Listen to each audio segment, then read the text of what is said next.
Welcome to Spotlight. I'm Bruce Gulland. And I'm Liz Wade. Spotlight uses a special English method of broadcasting. It is easier for people to understand, no matter where in the world they live.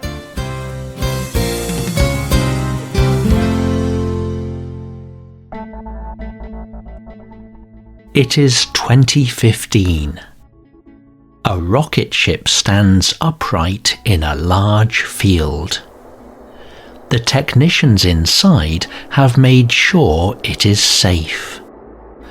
And now a yellow flame begins to glow underneath the rocket. The ship rises from the ground. Inside, the astronauts prepare themselves for a difficult ride. The speed of the rocket is pushing them back against their chairs so that they cannot move. Even the skin on their faces gets pushed back. But soon, the ship passes through the Earth's atmosphere and finally into space. There is less gravity here, so the astronauts begin to float off their seats. Only their seat belts hold them back. One of these astronauts is named Scott Kelly. Soon, he and the others will arrive at the International Space Station, or ISS. They are bringing supplies, and they will help run the station. But Kelly's trip is special. Many of the others will be at the station a few months. But Kelly will be in space for an entire year. Today's spotlight is on Scott Kelly's year in space and what that might mean for future space travel. Today, many people have been to space. Some have even lived there longer than Scott Kelly. Valery Polyakov was a Russian cosmonaut. He stayed at the ISS for almost 14 months. But still, scientists do not know much about what happens to a person's body when they go to space. This is why Scott Kelly is so important. He is an identical twin. Scott Kelly has a brother named Mark Kelly. They look almost exactly alike. They are identical. But most importantly, they have the same genes. Scientists examined the twins before Scott went to space. When he was in space, Scott sent the scientists genetic samples. And when he came back, they examined both twins again. They could then compare the results. They could compare scientifically what space did to Scott's body. Space is a very different environment than Earth. And human bodies are not very used to it. Most of this has to do with the lack of gravity. Living without gravity would be very strange for most of us. For example, you cannot drink from a cup in space. Water will not stay inside. Water floats in a ball in the open. Instead, you must drink from a pouch or a straw. Using the toilet can also be a messy business. People on the ISS have special machines to capture their waste. Otherwise, it would float around and contaminate the environment. But living in space means more than just changing your environment.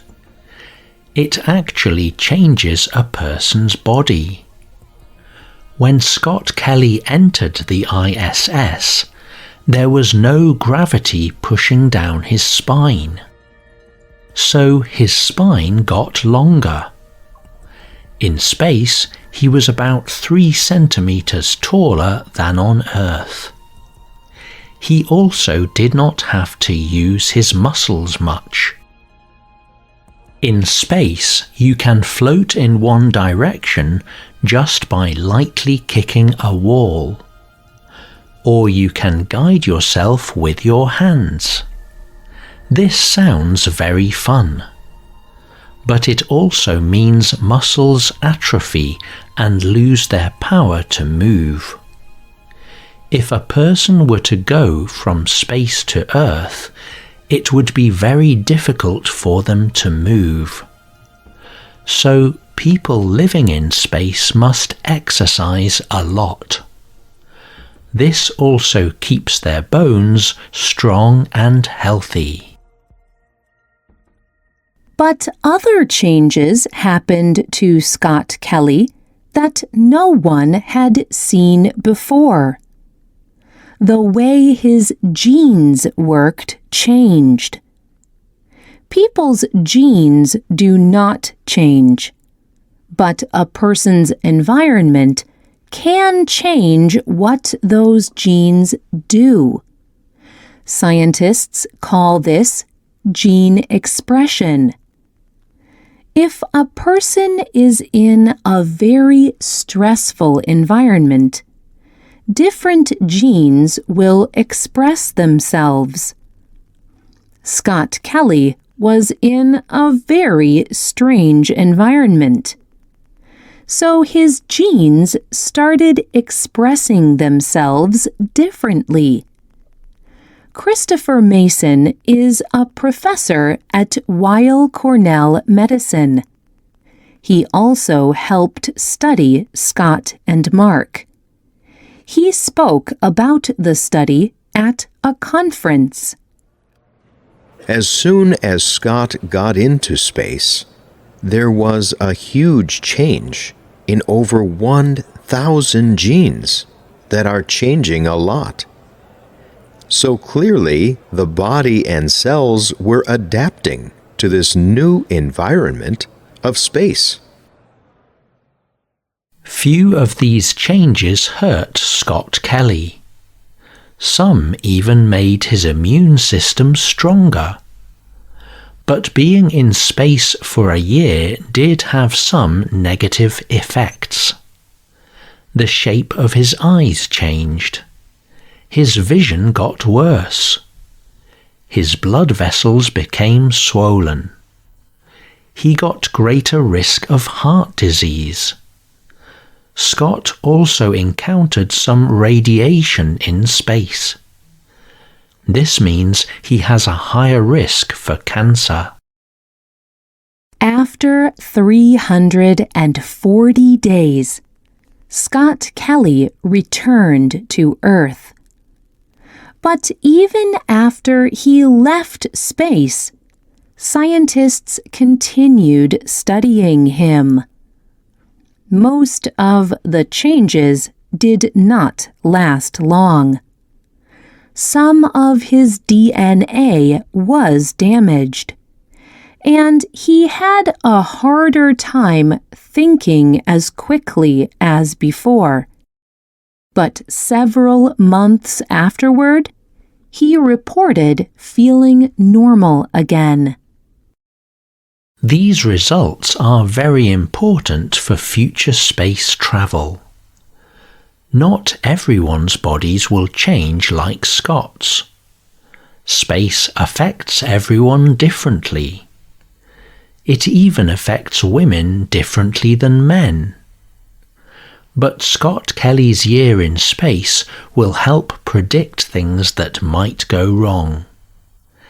And it can help prevent these problems in the future. Some people want to go even farther into space, maybe to distant planets or other solar systems. But there may be some danger in going to space. It is difficult to understand how the body might change even farther from Earth. People traveling to other planets would be in space even longer, and they would encounter a lot of radiation. But probably this will not stop the next generation of explorers. Space is just too strange, and what you might find there is too interesting. Scott Kelly has retired from NASA, but he still wants to go to space. John Logsdon is a historian. He studies the history of space travel. He spoke to Scott Kelly in 2018 about what it is like in space. Kelly said, "Space is the most joyous and magical place I could think of.